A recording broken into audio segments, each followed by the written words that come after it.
Welcome to my channel, a list that brings your story about the love of a mafia boss. Now let's listen. The baby monitor crackled with static at 3:47 a.m., pulling me from the thin sleep I'd managed to find on the narrow cot in the servants' quarters. My eyes burned as I forced them open, the familiar weight of exhaustion settling into my bones like an old friend. 6 months of working in Vincent Moretti's estate, and I still wasn't used to the silence that hung over this place, thick and suffocating, like the velvet curtains that blocked out every sliver of moonlight. I pushed myself upright, my joints protesting. 23 years old, and I felt ancient. The cold floor bit into my bare feet as I padded across the room, reaching for the thin cardigan draped over the chair. Through the small window, I could see the manicured garden stretching endlessly into darkness, bordered by walls too high to see over. Beautiful prison, I thought, not for the first time. The cry came again, not from the monitor, but filtering through the walls themselves. Soft, whimpering. My heart clenched. I moved quickly through the dimly lit hallways, my footsteps silent on marble floors that probably cost more than everything I'd ever owned combined. Sconces lined the walls at intervals, casting long shadows that seemed to move and breathe. I'd learned to navigate this maze in the dark, learned which floorboards creaked, which turns led where, survival skills for the invisible. That's what I was here. Invisible. Just another face in the rotation of staff who kept Vincent Moretti's world running smoothly while he conducted business I knew better than to ask about. The kind of business that required armed men at every entrance, cameras in every corner, and NDAs thick enough to choke on. The nursery door stood slightly ajar, warm light spilling into the corridor. I slipped inside, and the familiar scent hit me, baby powder, lavender, and something else. Something expensive that clung to everything in this house. Wealth, power, danger. Shh, sweet girl, I whispered, approaching the ornate crib that looked like it belonged in a palace. I'm here. Julia's tiny face was scrunched up, red and wet with tears. 4 months old, and already she'd learned that crying in this house brought swift attention, but only from me. Her mother had died giving birth to her, and Vincent was a ghost. A shadow that moved through rooms but never stayed. I'd seen him exactly 4 times in 6 months, each encounter brief enough to leave me wondering if I'd imagined the intensity of his dark eyes, the sharp line of his jaw, the way the air seemed to change when he entered a space. I lifted Julia carefully, her small body fitting perfectly against my chest. Her crying quieted immediately, replaced by small hiccuping breaths that broke my heart. I know, I murmured, swaying gently. I know, baby. The world's scary when you're alone. I knew that feeling intimately. 3 years since I'd left my mother's apartment in Queens with nothing but a backpack and determination. 3 years of invisible jobs for invisible girls, cleaning houses, watching children, existing in the margins of other people's lives. When the agency had offered me this position, I'd almost said no. The money was too good. The situation too strange. A widowed single father who needed a live-in nanny but was never home. But the money. God. The money. Enough to finally pay off my mother's medical bills. Enough to maybe, someday, stop feeling like I was drowning. I settled into the rocking chair, positioned perfectly to face the window overlooking the gardens. Julia's eyes were already drooping, her tiny fist clutching my finger with surprising strength. Let me tell you a story, I whispered, even though I knew she couldn't understand, but I told her anyway. The same story I told her every night when the loneliness got too heavy. Once upon a time, there was a little girl who dreamed of being seen. My voice was soft, barely above a breath. I sang too. Old lullabies my grandmother had taught me before she died, Portuguese words that tasted like home and heartbreak. Julia's breathing deepened, her small chest rising and falling in the peaceful rhythm of sleep. But I didn't move. I never moved right away. These hours between midnight and dawn were the only time I felt like I could breathe in this house. The only time the weight of invisible eyes didn't press down on me. I didn't know about the camera. I didn't know that in a penthouse office across the city, Vincent Moretti sat in his leather chair, surrounded by monitors and men with guns, watching a feed he'd installed the day I was hired. Insurance, he'd told himself. security. He couldn't trust anyone, not after Elena's family had proven that blood meant nothing when money was involved. I didn't know that for 6 months. He'd watched me every night. Watched me comfort his daughter with a tenderness that made something crack in his chest. Watched me sing in a language he understood but hadn't heard since his own grandmother died. Watched me hold Julia like she was precious when he couldn't even look at her without seeing Elena's face and feeling the betrayal all over again. I didn't know that tonight was different. That tonight, something in my voice, some crack of my own loneliness, had finally broken through the ice he'd wrapped around himself. All I knew was that Julia was sleeping peacefully, and for this moment, in this quiet darkness, we were both safe. I finally stood, moving carefully to place her back in the crib. She stirred but didn't wake, her small mouth forming shapes around invisible dreams. I adjusted her blanket, my fingers lingering on the soft fabric. "Sweet dreams, little one," I whispered.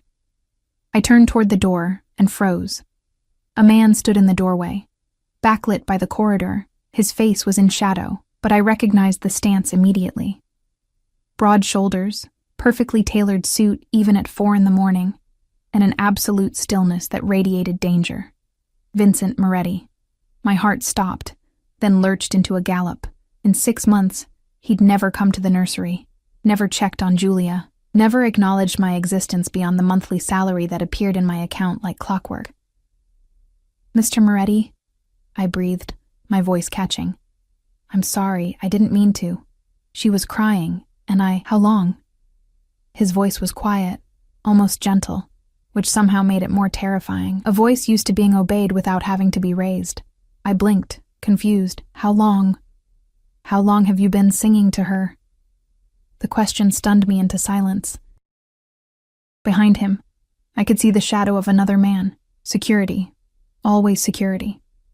They were everywhere in this house, silent sentinels who saw everything and said nothing. Since the first night," I admitted. My hands were shaking. I clasped them behind my back, trying to hide it. "She cries if I don't. The singing helps her sleep." He stepped into the room, and the light finally caught his face. I'd forgotten how striking he was. Sharp cheekbones, dark eyes that looked black in the dim light, and a mouth set in a hard line that suggested smiling was a foreign concept. But it was the intensity in his gaze that made my breath catch, like he was looking at me, truly looking, for the first time. "Portuguese," he said. Not a question. "My grandmother." I stopped, unsure why I was explaining. "It's what she sang to me." Something flickered across his face, too quick to identify. He moved closer, and I instinctively stepped back until my legs hit the rocking chair. He noticed. Of course he noticed. "Don't be afraid," he said, which was possibly the most ridiculous thing anyone had ever said to me. I was a poor girl from Queens, standing in a mobster's nursery at 4 a.m, and he was telling me not to be afraid. He stopped a few feet away, his attention shifting to the crib. For a long moment, he just stared at his daughter. In the dim light, I saw something raw cross his face. Pain, maybe, or regret. Then it was gone, locked away behind the cold mask. "She looks like her mother," he said finally. I didn't know what to say to that. Everyone knew Elena Moretti had died in childbirth. Everyone knew Vincent had loved her. And everyone knew better than to mention her name. "She has your eyes," I said quietly, before I could stop myself. His gaze snapped to mine, sharp and assessing. I wanted to look away, but couldn't. There was something magnetic about him, something that pulled even as it terrified. "You're not afraid to speak your mind. I probably should be," I admitted. The corner of his mouth twitched, not quite a smile, but close. "Probably." Silence stretched between us, heavy with things unsaid. Outside, I heard the crunch of gravel, more security making their rounds. This house never slept, never let its guard down. "Tomorrow," he said finally. "I want you to bring her to my office at 3 p.m. My eyes widened. "Your office? But 3 p.m., Miss Chen." He turned toward the door, then paused. "And Maya?" He'd never used my first name before, never acknowledged he even knew it. "Yes?" "Thank you for taking care of her." Then he was gone, his shadow disappearing down the corridor, leaving me standing in the nursery with my heart racing and the distinct feeling that something had just shifted, something that couldn't be unshifted. I looked down at Julia, still sleeping peacefully, unaware that her father had finally seen her.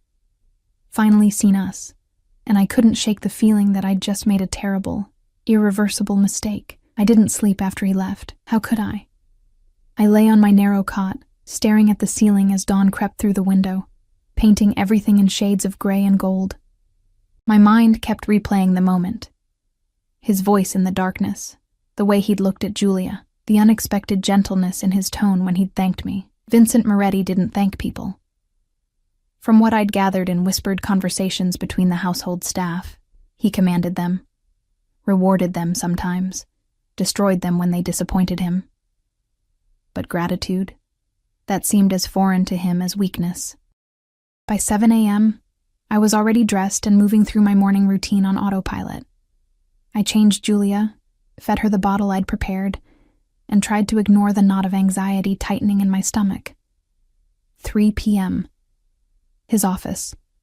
Why? "You look like you've seen a ghost," Rosa said when I brought Julia down to the kitchen for my own breakfast. Rosa was the head housekeeper, 50-something and sharp-eyed, the only person in this house who'd shown me anything resembling kindness when I arrived. "Didn't sleep well," I said, which wasn't a lie. She poured me coffee without asking, the good kind that smelled like heaven and probably cost more per pound than I made in a week. "The boss came home last night, 3 a.m. Never seen him come straight to the house after a meeting before. Usually goes to the penthouse." I kept my expression neutral, but my hands trembled slightly as I accepted the cup. "Did he?" Rosa's knowing eyes met mine. "Marco saw him heading toward the nursery wing. Said he stayed up there for 20 minutes. She paused, adding sugar to her own coffee with deliberate slowness. "In 6 months, he hasn't set foot in that wing once." I took a sip, letting the heat burn my tongue. Maybe he wanted to check on Julia. Maybe. But Rosa's tone suggested she didn't believe in maybes. "Be careful, Maya. Men like Vincent Moretti, they don't do anything without a reason. And their reasons aren't usually good for people like us." Her words echoed in my head as the morning stretched on.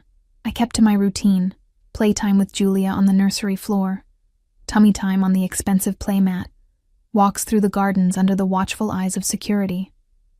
But everything felt different now, charged with an energy I couldn't name. At 2:30, I dressed Julia in one of her nicer outfits, a soft pink dress with delicate embroidery that had probably cost more than my entire wardrobe. My own clothes were simple, black pants, a cream blouse, nothing that would draw attention. Invisible, remember? That's how I survived in this world. But as I made my way toward Vincent's office in the East Wing, Julia nestled in my arms. I couldn't shake the feeling that invisible was no longer an option. 2 men stood outside the office doors, not the usual rotating security, but ones I recognized. Luca and Marco, Vincent's personal detail. They looked like they could break me in half without breaking a sweat, all sharp suits and sharper eyes. "Miss Chen," Luca said, his voice surprisingly polite. "He's expecting you." The doors opened, and I stepped into a room that stole my breath. Floor-to-ceiling windows overlooked the estate, flooding the space with afternoon light. Dark wood, leather, and the scent of expensive cologne mixed with old books.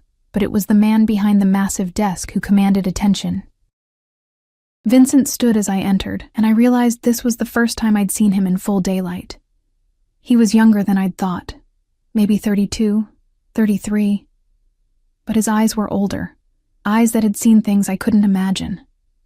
He wore a black suit that fit like it had been sewn onto his body, a white shirt open at the collar, and no tie. Even relaxed, he looked dangerous. "Maya." My name and his voice did something strange to my pulse. "Come in. Close the door." I hesitated, and his expression softened almost imperceptibly. "Luca and Marco are right outside. You're safe." Safe was relative in this house, but I did as he asked.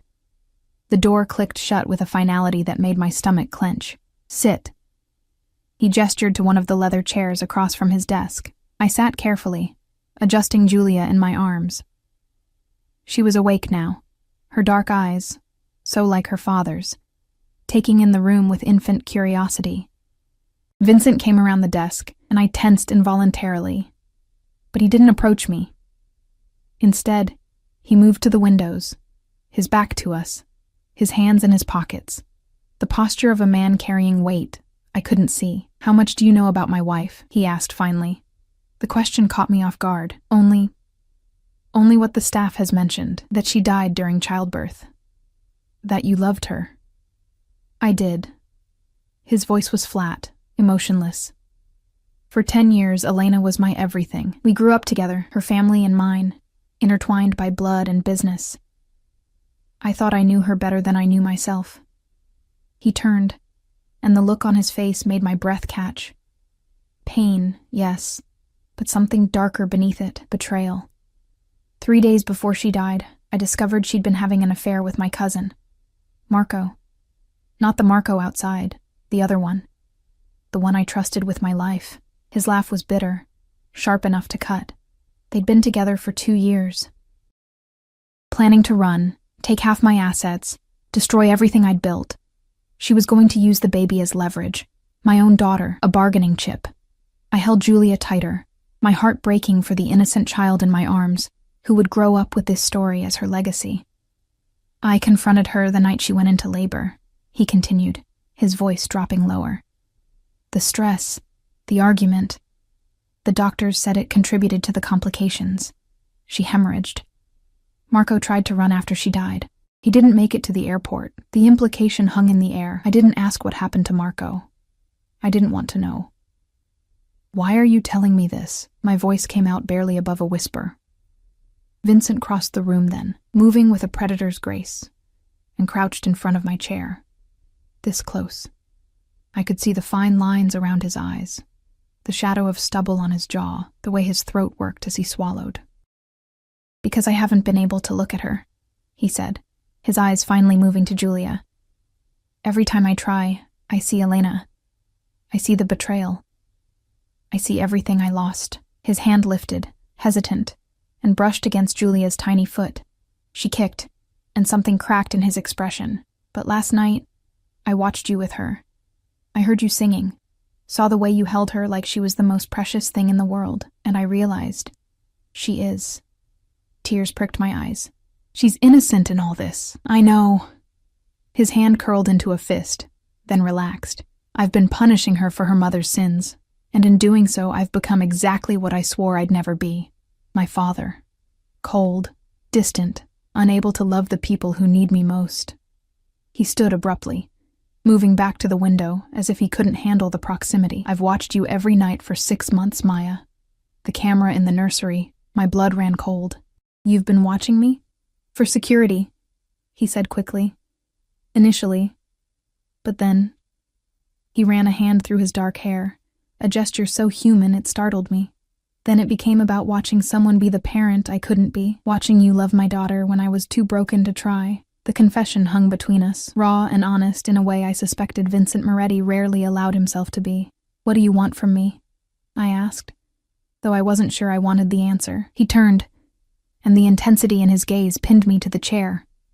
"I want you to teach me how to be her father, how to look at her without seeing ghosts. How to..." He stopped, jaw clenching. "How to be human again." The vulnerability in his words shattered something in my chest.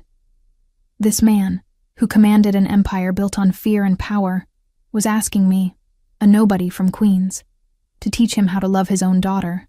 "I don't know if I can do that," I admitted. "You're already doing it." He moved closer again, and this time I didn't flinch. "Every night you show her what love looks like. Patience, tenderness. You make her feel safe in a house built on violence." His hand reached out, not toward Julia, but toward me.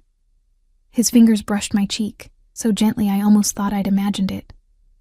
"You make me believe it's possible to feel something other than rage and grief." My breath caught.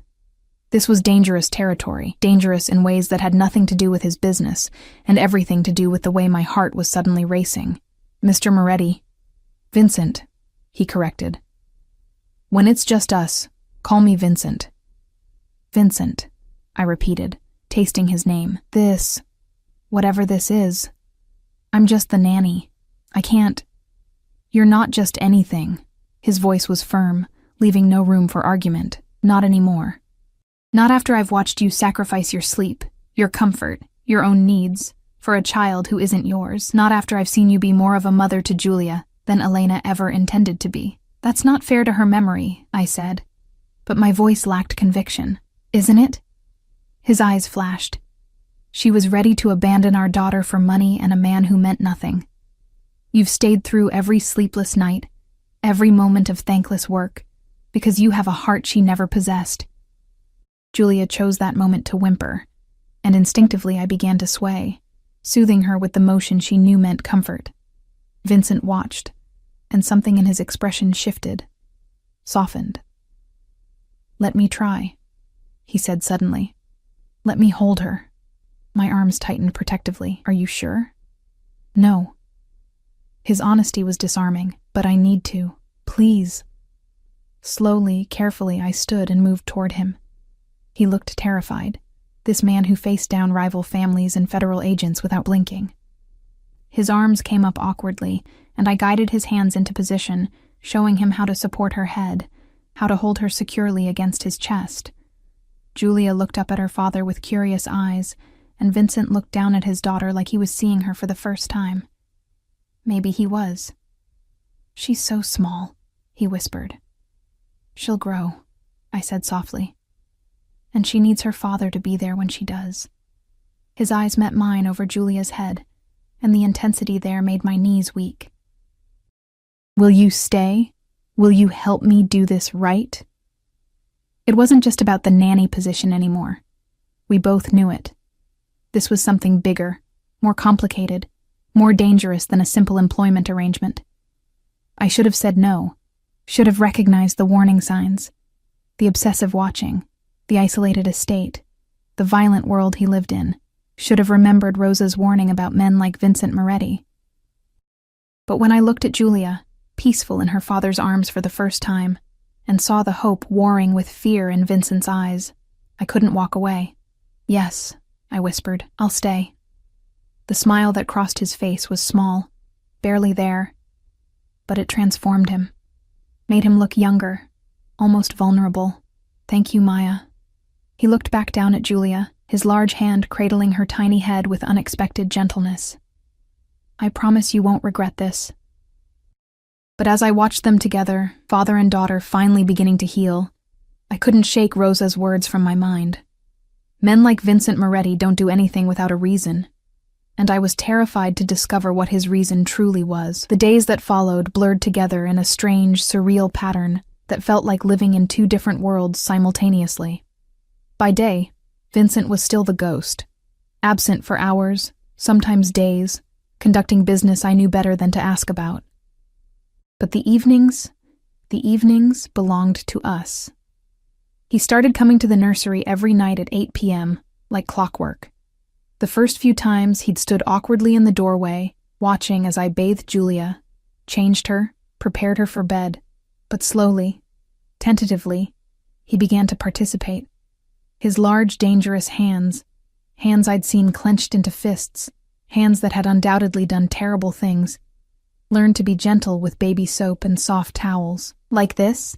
he'd ask, his voice uncertain in a way that made my chest ache. "Perfect," I'd whisper back, guiding his hands, teaching him the small rituals that made up a baby's world.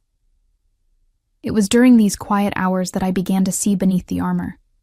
Vincent without the cold mask was different, still intense, still carrying that edge of danger, but softer somehow.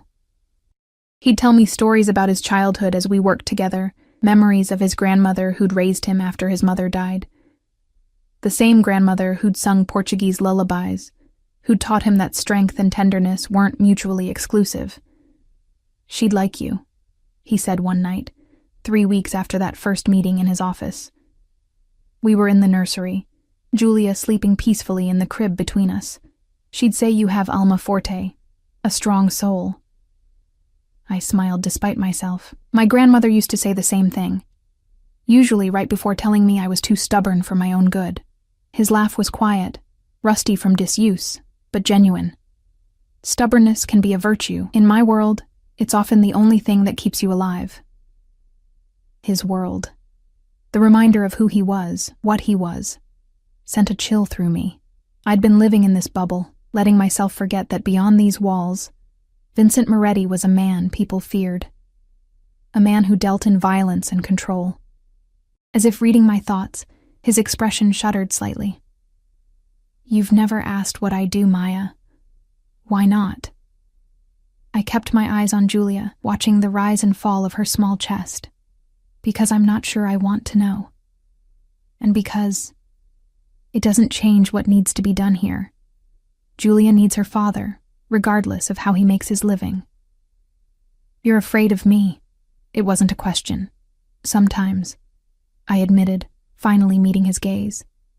"But not in the way you think. I'm not afraid you'll hurt me physically. I'm afraid of—" I trailed off, unsure how to articulate the complicated tangle of emotions he stirred in me.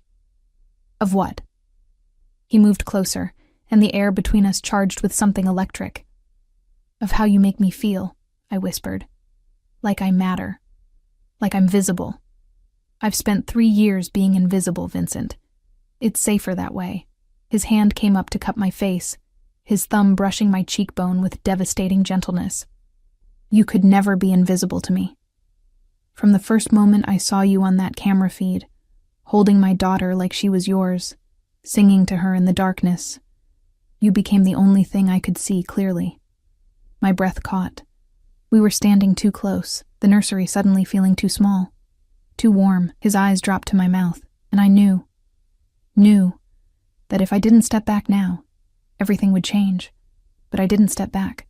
The kiss, when it came, was soft, questioning. His lips barely brushed mine, giving me every opportunity to pull away. But I didn't. Instead, I leaned in, my hand coming up to rest against his chest, feeling his heart race beneath my palm. When we finally broke apart, his forehead rested against mine, both of us breathing hard. "This is a mistake," I whispered. "Probably the biggest one I've ever made." He agreed. "And I've made many." But neither of us moved away. The sound of footsteps in the corridor broke the spell. Vincent stepped back immediately, his expression shifting back to the cold mask I'd come to recognize as his public face. Marco appeared in the doorway, his face carefully neutral. "Boss, we have a situation. The Calabrese family—" "I'll be right there." Vincent's voice was clipped, professional. He looked at me one more time, something heated and possessive in his gaze. "We'll talk about this later." Then he was gone, leaving me alone with Julia and the ghost of his touch on my lips. I didn't see him for 3 days after that. 3 days during which I questioned everything. My judgment, my sanity, my rapidly deteriorating sense of self-preservation.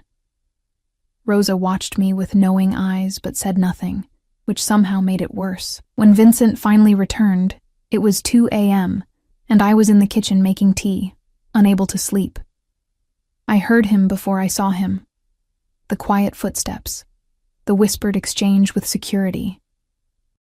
Then he was there, filling the doorway, still in his suit, but with his tie loosened and blood on his collar. My sharp intake of breath made him look down, notice what I'd seen. "It's not mine," he said flatly. "Before you ask." I set down my mug with trembling hands. "Should I ask whose it is?" "No." He moved into the kitchen, heading straight for the whiskey cabinet. "You should probably run as far from me as possible and never look back." "Is that what you want?" He poured 3 fingers of amber liquid, downed it in one swallow, then poured another. "What I want and what's good for you are 2 very different things, Maya. Maybe I should decide what's good for me." His laugh was dark, bitter. "You're 23 years old. You've probably never even gotten a speeding ticket. You have no idea what my world looks like, what it requires, what it takes from people. Then tell me." I moved closer, ignoring every instinct screaming at me to keep my distance. "Stop protecting me from the truth and just tell me." He turned, and the rawness in his expression stole my breath. "I hurt people, Maya. I ruin lives. I make decisions that destroy families, end bloodlines, burn everything someone has ever built to ash. Tonight, I watched a man beg for his life while my people held him down. He'd stolen from me, betrayed my trust. And I felt nothing as Marco put a bullet in his head. The words should have terrified me, should have sent me running. But all I could see was the haunted look in his eyes, the way his hands shook slightly as he gripped the glass. You felt something, I said quietly, or you wouldn't be here at 2 a.m., drinking alone in the dark, with blood on your collar. Don't. His voice was sharp, warning. Don't make me into something I'm not. Don't romanticize the monster just because he knows how to be gentle with his daughter. I'm not. I reached out, my fingers brushing the blood-stained fabric. But I'm also not going to pretend that the man who holds Julia like she's made of glass is the same one who pulls the trigger.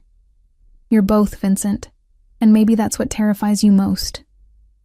His hand shot out, gripping my wrist. Not hard enough to hurt, but firm enough to make his point. You should be terrified of me too. I told you I'm afraid, just not of what you think. Then what? He pulled me closer, his other hand tangling in my hair. What are you afraid of, Maya? Of falling for you, I whispered. Of becoming so entangled in your world that I lose myself, of wanting something I can never truly have because you're you and I'm nobody. His grip tightened. Don't ever call yourself nobody again. Do you understand me? You're everything. The words came out fierce, almost angry. You're the only good thing in my life besides Julia, the only person who looks at me and sees something worth saving. Vincent, I'm obsessed with you. The confession tumbled out like he'd been holding it back for too long. Every night for 6 months I've watched you on that camera, watched you be everything I'm not. Kind, patient, selfless. I've memorized the way you move, the sound of your voice, the exact shade of your hair in the moonlight. I've imagined what it would feel like to touch you, taste you, keep you. His forehead pressed against mine, his breath hot against my lips. I want to lock you away in this house where nothing can hurt you, where you're mine and only mine, and that should scare you, Maya, because I'm not a good man. I don't know how to want things in moderation. My heart was racing so fast I thought it might burst. Then don't. Don't what? Don't moderate it. I rose on my toes, closing the distance between us. Don't pretend to be something you're not. Don't push me away because you think it's what's best for me. The kiss was nothing like the first one. This was consuming, desperate, months of watching and wanting crashing together in a moment of complete surrender. His hands were in my hair, on my waist, pulling me impossibly closer as I gripped his jacket, tasting whiskey and darkness, and something that felt dangerously like salvation. When we finally broke apart, we were both breathing hard. Vincent's eyes were wild, his carefully maintained control shattered. If you stay, he said, his voice rough, there's no going back. I won't let you go. Can't. I've lost too much already. I won't lose you, too. That sounds like a threat. It's a promise. His thumb traced my swollen lower lip. I'll give you everything, Maya. Protection, wealth, anything you could possibly want. But in return, you're mine. Completely. No half measures, no walking away when things get difficult. It was possessive, controlling, every red flag I'd ever been warned about. But looking into his eyes, I saw something else too, desperation, loneliness. A man who'd built walls so high to protect himself that he'd forgotten what it felt like to truly connect with another human being. What about Julia? I asked. She needs stability, Vincent. Not whatever this is between us. She needs both her parents, he corrected. A father who's learning to love her and a mother who already does. The implication made my head spin. I'm not her mother. Aren't you? His hands framed my face, forcing me to meet his intense gaze. You've been more of a mother to her than Elena ever was, even when she was alive. Julia lights up when she sees you. She's safe with you, happy, and He swallowed hard. I need you, Maya. Both of us do. Stay. Not as the nanny, but as mine, as ours. You're asking me to give up everything. My freedom, my independence, my whole life. To raise a child who isn't mine in a world I don't understand. Yes. No apology, no softening. Just brutal honesty. I'm asking you to choose this life, Choose us. Choose me with all my darkness and broken pieces. And in return, I'll worship you, protect you, give you everything I have. I should have said no. Should have recognized this for what it was.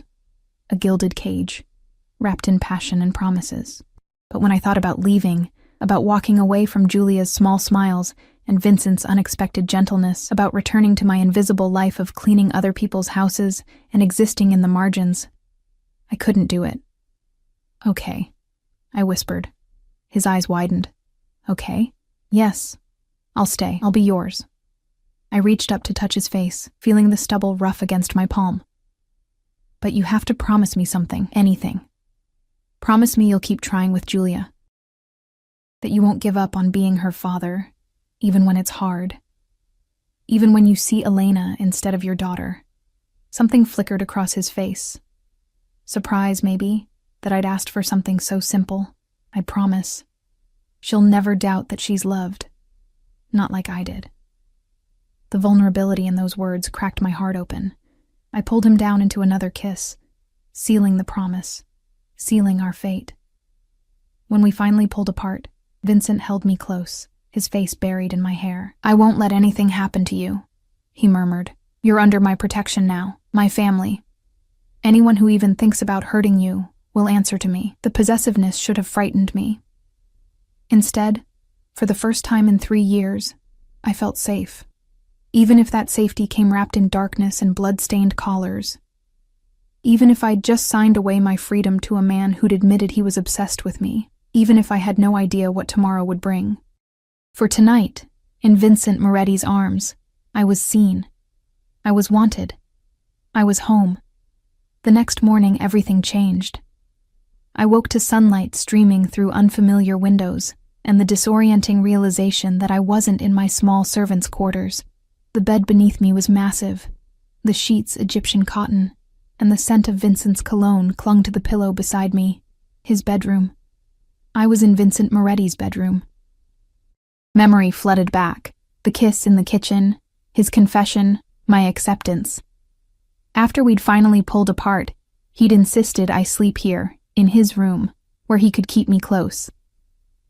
I have work to finish, he'd said, brushing my hair back. But I need to know you're here when I'm done. That this wasn't a dream.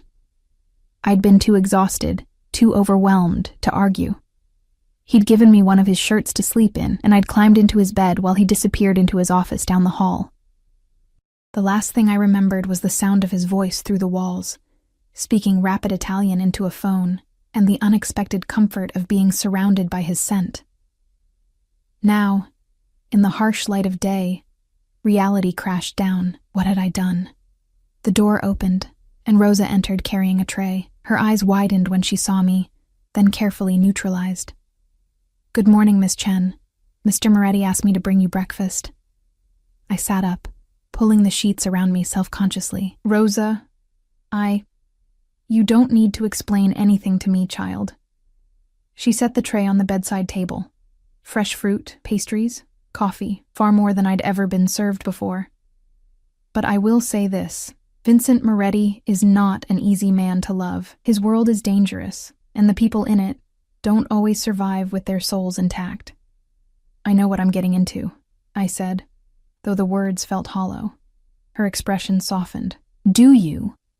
Because from where I'm standing, you're a good girl who's about to become the most valuable target in the city. The second word gets out that you matter to him, and it will get out. Every enemy he has will be looking for ways to use you against him. The coffee turned bitter in my mouth. I hadn't thought about that. Hadn't considered that loving Vincent meant inheriting his enemies. Where is he? I asked. Downstairs with his men. There was an incident last night. Retaliation from the Calabresi family. 3 of our warehouses were hit. She moved toward the door, then paused. He's had me prepare the room next to his for Julia. The nursery upstairs is being converted into a playroom. He wants his family close now. His family. The word sent a shiver through me. Part fear, part something else I didn't want to examine too closely. After Rosa left, I showered in Vincent's massive bathroom, using his soap, his shampoo, marking myself with his scent. Then I dressed in my own clothes. Simple, practical, nothing that screamed mob boss's girlfriend, and went to find my daughter. Not my daughter, Vincent's daughter. But God help me, Julia felt like mine. I found her in the converted nursery with Vincent, and the sight stopped me in my tracks. He sat on the floor, Vincent Moretti, in a $1,000 suit, sitting cross-legged on a playmat while Julia grabbed at his tie. His expression was soft, unguarded, nothing like the cold mask he showed the world. "You're going to ruin that tie," I said from the doorway. His head snapped up, and the smile that crossed his face was devastating. "I have others." He stood, lifting Julia with him, and crossed to me. "Good morning, cara mia." The endearment in Italian made my heart skip. Before I could respond, he kissed me. Slow, possessive, claiming me in front of the morning light and his infant daughter. When he pulled back, his eyes were dark with promise. "I have to leave for a few hours," he said. "Business I can't postpone. Marco and Luca will stay with you. They're your personal security now. You don't leave the estate without them. You don't go anywhere alone. Understood?" The command rankled, but I saw the fear beneath it. "Vincent, please." His hand cupped my face. "I need to know you're safe. Both of you." I nodded, and some of the tension left his shoulders. He kissed me again, then Julia's forehead before reluctantly pulling away. "There's something else," he said, reaching into his jacket. He pulled out a small velvet box and my breath caught. This was my grandmother's. She'd want you to have it. He opened the box to reveal a ring. Not an engagement ring, but something more delicate. A band of white gold with small diamonds. Simple, but clearly valuable. "Vincent, I can't." "You can." He slid it onto my right hand, his thumb rubbing the metal into place. "You're part of this family now, Maya. My family. And everyone needs to know it." The weight of the ring felt like a brand. A declaration. A warning to anyone who might think of harming me. After he left, surrounded by armed men and the aura of controlled violence, I tried to fall back into routine. But nothing was routine anymore. Staff members who'd barely acknowledged my existence now treated me with deference. The security detail followed me everywhere, not oppressively, but constantly present. And the ring on my finger caught the light with every movement, a constant reminder that I'd crossed a line I could never uncross. 3 days passed in this strange new normal. Vincent came to us every evening, and we'd become something like a family. He'd hold Julia while I prepared dinner in the main kitchen. His kitchen now, not the staff area. We'd eat together, talk about everything and nothing, and then he'd help me put Julia to bed before pulling me into his arms. The nights were when I learned the truth of Vincent Moretti. When the masks came off and I saw the man beneath, scarred, haunted, desperately trying to be better than his father had been. He told me stories about his childhood, about watching his father rule through fear and violence, about swearing he'd be different, about Elena's betrayal shattering that promise. I became exactly what I hated. He admitted one night, his fingers tracing patterns on my bare shoulder as we lay in his bed. Cold. Cruel. Incapable of trust. "You're not incapable," I whispered. "You trust me." His arms tightened around me. "You're different. You're light, Maya. In a world that's been nothing but darkness for so long, you're the only thing that doesn't hurt to look at." I was falling for him, despite the danger, despite the blood on his hands, despite every rational reason to run. I was falling hopelessly, irrevocably in love with Vincent Moretti. And then on the 4th night, everything shattered. I woke to the sound of breaking glass and shouting. Vincent was already moving, pulling on pants, grabbing a gun from the nightstand drawer I hadn't known existed. "Stay here," he commanded, his voice cold and lethal. "Lock the door behind me. Don't open it for anyone but me or Marco." "Vincent, what now, Maya?" The fear in his eyes terrified me more than the sounds of violence downstairs. He was gone before I could respond. I locked the door with shaking hands, then ran to the adjoining room where Julia slept. She was stirring, frightened by the noise. I scooped her up, holding her close to my chest, and retreated to the corner farthest from the door. Gunshots. I heard gunshots. Julia began to cry, and I clamped my hand over her mouth, trying to muffle the sound while whispering desperate Portuguese lullabies. My heart hammered so hard I thought it might break through my ribs. More shouting. A scream. Male, agonized, then cut off abruptly. Footsteps pounding up the stairs.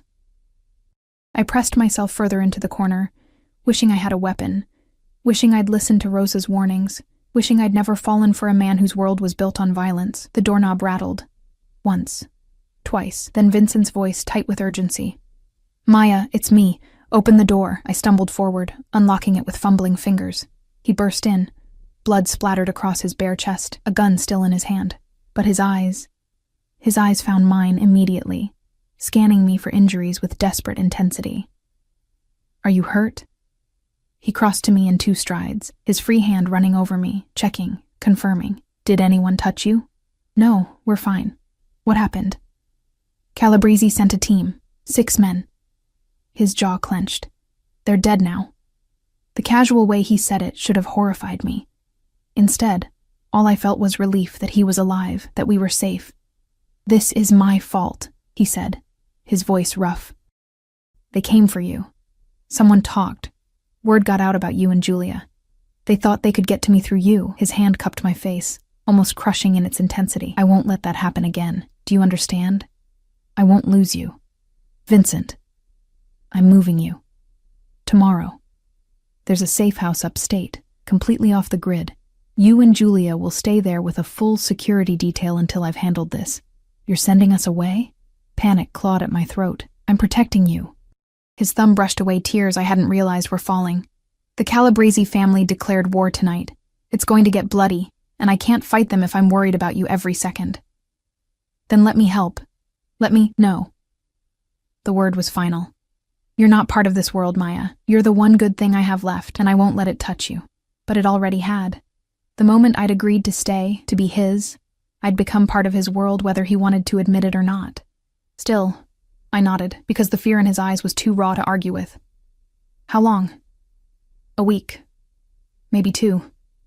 However long it takes to end this." He pulled me and Julia into his arms, holding us like we might disappear. "I promise you, Karamia, I'll come back. And when I do, we'll be safe, all of us." That night, I didn't sleep. I lay in Vincent's arms, listening to his heartbeat, memorizing the feel of him beside me. Because despite his promises, despite the army of men protecting this house, I couldn't shake the feeling that everything was about to fall apart. And I was right. The next morning, as we prepared to leave for the safe house, Marco burst into the room where I was packing Julia's things. "Boss, we have a problem. It's about Miss Chen." Vincent's expression went carefully blank. "What kind of problem?" Marco's eyes flicked to me, then back to Vincent. "Calabrese doesn't just want her dead. He wants her alive. He's offering $5 million to anyone who brings her to him unharmed." The color drained from Vincent's face. "Why? Because apparently," Marco said slowly, "Elena wasn't just betraying you with your cousin. She was feeding information to the Calabrese family for years. And they think Maya might know where Elena hid the evidence. Account numbers, recordings, documents that could bring down half the families in the city. That's insane," I said. "I never even met Elena. How would I—" "It doesn't matter if it's true." Vincent's voice was dead, hollow. "They believe it. Which means every bounty hunter, every desperate soldier, every enemy I've ever made will be coming for you." He turned to me, and the devastation in his eyes made my knees weak.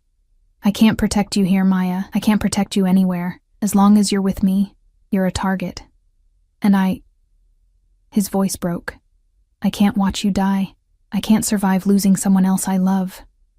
Love. The word hung between us, precious and poisonous all at once. "So what are you saying?" But I already knew. Could see it in the way he couldn't meet my eyes.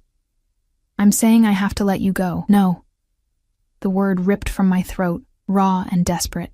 "No, Vincent. You can't. I have to." His hands gripped my shoulders, his eyes blazing with barely controlled emotion. "Don't you understand? Keeping you here is killing you. $5 million, Maya. That's enough to make even loyal men consider betrayal. Enough to bring every mercenary on the East Coast to my door. Then we fight." I clutched Julia tighter, my voice rising. You have an army. You have resources. We can what? Live in hiding forever? Run from safe house to safe house while you look over your shoulder every moment? His voice cracked. That's not a life. Not for you. Not for Julia. It's better than being without you. The confession hung in the air between us. Vincent's eyes closed, pain etching deep lines around his mouth. When he opened them again, I saw tears threatening to fall. The first time I'd seen him come close to crying. I love you, he said. And the words destroyed me. I love you more than I thought I was capable of loving anything, and that's exactly why I have to do this. Because love means protecting you, even from myself. You're not protecting me. You're abandoning me. Abandoning us. I looked down at Julia, who was watching her father with wide, innocent eyes. She needs you, Vincent. We both do. She needs to be alive more. He reached out, his hand trembling as it cupped Julia's head. You both do. And I can't guarantee that if you stay. Marco cleared his throat from the doorway. Boss, we need to move. Calabresi's men were spotted 2 miles from the perimeter. Vincent's jaw clenched. He turned to Marco, and when he spoke, his voice was pure command. Get them out. Use the south exit. Take the unmarked van. Drive them to the airport. I have a plane waiting. New identities. New location. Somewhere Calabresi will never find them. Vincent, please. I was begging now, tears streaming down my face. Don't do this. Don't make me leave. He pulled me into his arms one last time, crushing me and Julia against his chest. I felt his heart racing, felt the tremor in his hands as they held us. When he spoke, his voice was muffled against my hair. In another life, Maya, we could have been happy. In another life, I would have been a better man, the kind who could give you a normal life, a safe life. But in this life, all I can give you is a chance to survive. He pulled back, his hands framing my face, thumbs brushing away my tears. So, take it. Please. Take Julia and go somewhere beautiful. Raise her to be good and kind like you. Tell her about her father when she's old enough to understand. Tell her I loved her. Tell her I loved you both enough to let you go. I won't forgive you for this, I whispered. Good. His smile was broken, devastated. Remember me with anger. It's easier than grief. He kissed me then, deep, desperate, tasting of salt and goodbye. When he pulled away, he pressed something into my palm, a phone. Encrypted, untraceable. If you ever need anything at all, call the only number programmed in there. Money will appear wherever you need it, protection if someone finds you. I'll move heaven and earth to keep you safe, Maya, even if I can't be there to do it myself. Marco stepped forward. Boss, we're out of time. Vincent kissed Julia's forehead, his eyes closing as he breathed in her baby scent one last time. Papa loves you, Piccola. Never forget that. Then he was stepping back, physically tearing himself away from us. His face was a mask of anguish, and I realized with stunning clarity that this was killing him just as surely as it was killing me. Go, he said, now, before I change my mind and damn us all. Marco's hand on my elbow was gentle but insistent. I let him guide me from the room, down the servants' stairs, through corridors I'd walked 100 times before. Each step felt like dying. Each breath hurt. At the south exit, Luca waited by an unmarked van. He took my bag without a word, his expression carefully neutral. But I saw the tightness around his eyes, the way he wouldn't quite meet my gaze. Even Vincent's most loyal men knew this was wrong. As Marco helped me into the van, I looked back at the house one last time. Vincent stood at his bedroom window, a dark silhouette against the light. Even from this distance, I could see the rigid set of his shoulders, the way his hand pressed against the glass. I raised my hand, a gesture of goodbye, of forgiveness, of love that wouldn't die just because we were being torn apart. He didn't wave back. He just stood there, watching, as the van pulled away, and the only home I'd known for 6 months disappeared behind walls and gates and distance. 3 months. That's how long I lasted before I broke. Marco had delivered us to a small coastal town in Portugal, a cruel irony that wasn't lost on me. The language of my grandmother's lullabies surrounded me now, spoken by strangers who smiled at Julia in the market and asked about her beautiful dark eyes. Her father's eyes, I'd say, and feel my heart crack open all over again. The house Vincent had arranged was beautiful, a whitewashed cottage overlooking the Atlantic, with gardens full of flowers and rooms filled with everything a baby could need. Money appeared in my account like clockwork. An encrypted message came once a week. A single word. Safe. That's all. Just safe. Confirmation that Vincent was alive, that the war with Calabrese continued, that he was still out there fighting battles I wasn't allowed to help with. I hated him for it. Hated him for sending us away. For making decisions about my life without my consent. For loving me enough to break both our hearts. But I also understood, because every time I looked at Julia, 9 months old now, starting to pull herself up on furniture and babble in sounds that almost resembled words, I knew I'd do anything to keep her safe too, even if it meant living in this beautiful prison, surrounded by ocean and loneliness, and the ghost of what we could have been. It was Rosa who finally found me. I came home from the market one afternoon to find her sitting on my porch, looking older than I remembered, but with the same sharp, knowing eyes. "He's dying," she said without preamble. The groceries fell from my hands, oranges rolling across the cobblestones. What? Not literally, not yet. She stood, moving toward me with surprising quickness for a woman her age. But he might as well be. The war ended 6 weeks ago. Vincent won, destroyed the Calabrese family completely. But he's been drinking himself to death ever since. Won't eat, barely sleeps. Just sits in that house, staring at the cameras in the nursery, like he can will you back into existence. My heart twisted. Why are you telling me this? Because you're both idiots. She grabbed my arm, her grip surprisingly strong. He sent you away to protect you, and you stayed away to respect his wishes. But the threat is gone, Maya, has been for weeks. And he's too stubborn and broken to call you back, and you're too hurt to reach out first, so someone needed to intervene. Rosa. That man loves you more than life itself, and that baby deserves her father. So you're going to get on a plane tomorrow, fly back to New York and fix this. Or I swear to God, I'll drag you both back by your ears myself. The estate looked the same. Same high walls, same guards at the gate, though they looked surprised to see me, their hands immediately moving to phones and radios to report my arrival. Same marble floors that echoed with my footsteps as I carried Julia through the front door. But something was different. The house felt dead, empty in a way that had nothing to do with the number of people present.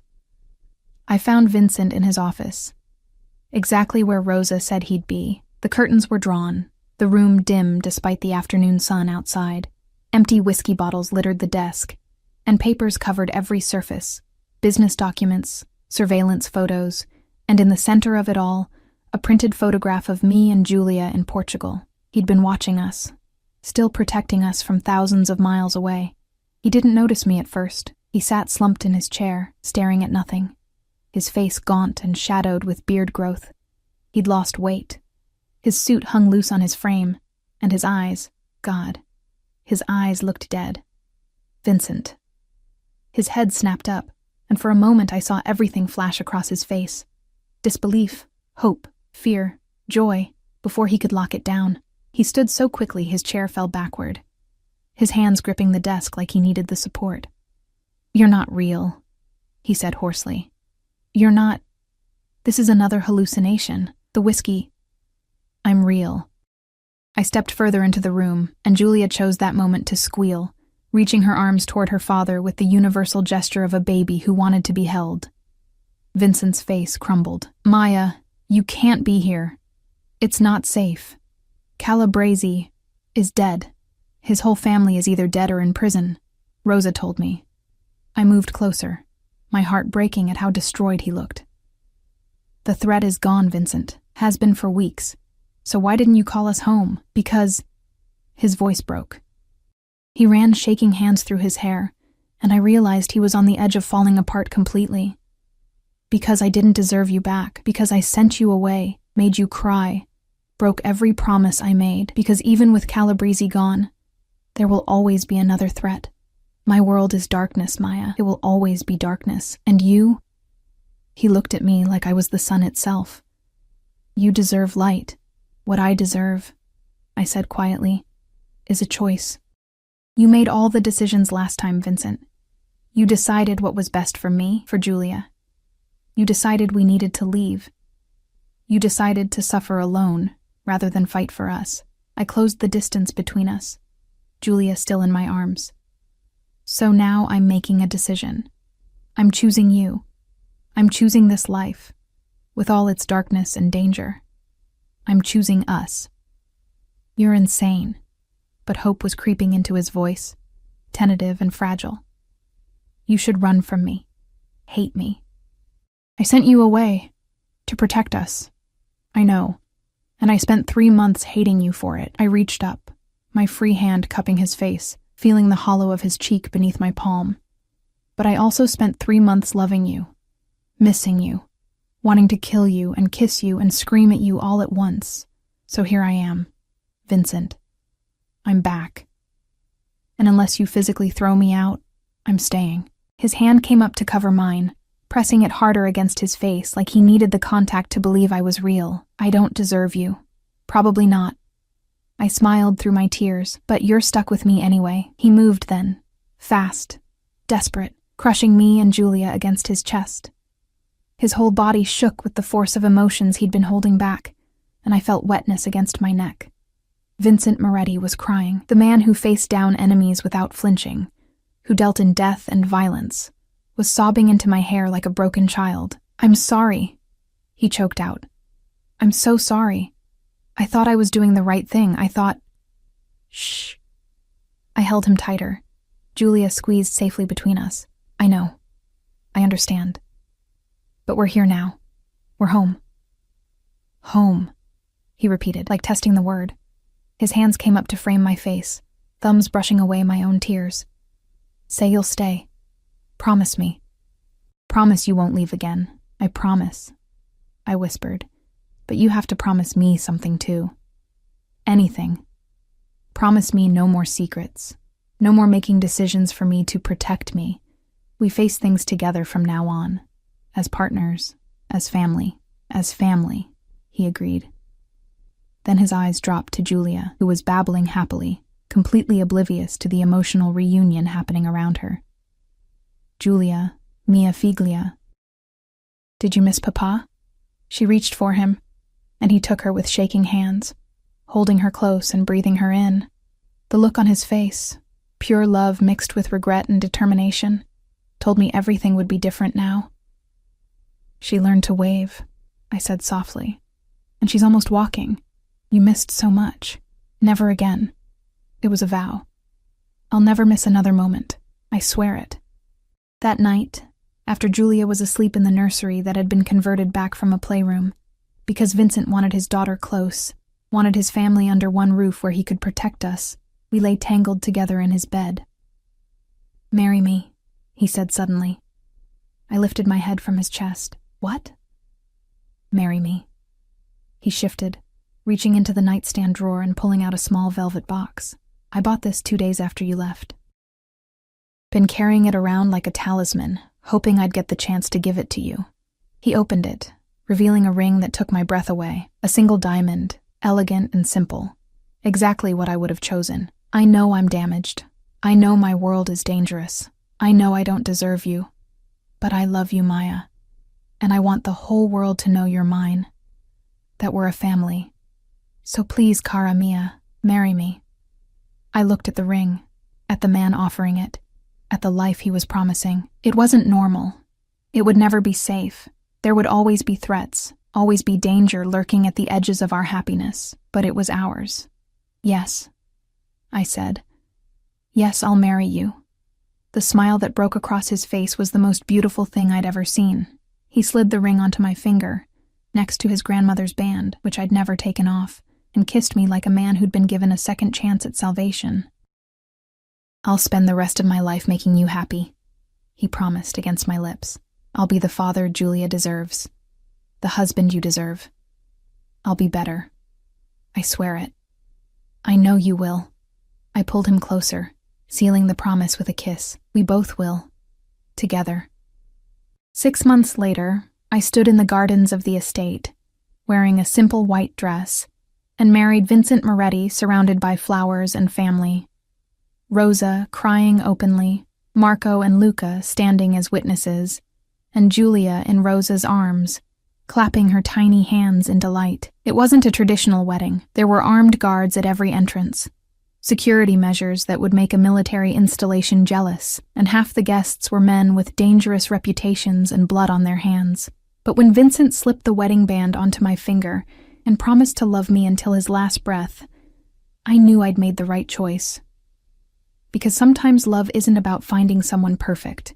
It's about finding someone who looks at you like you're worth fighting for, worth changing for, worth building a life around, even when that life is complicated and dangerous and nothing like what you'd imagined.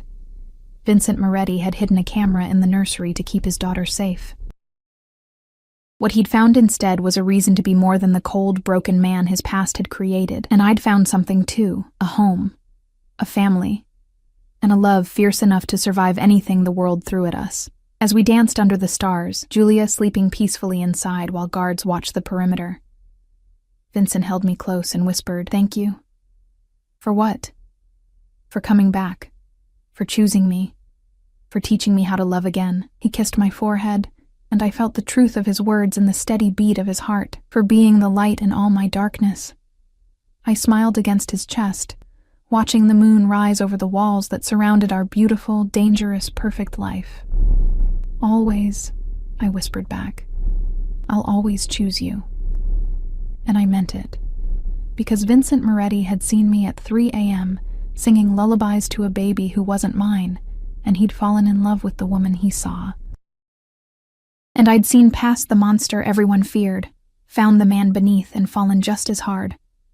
Together, we were home. Finally, completely, irrevocably home.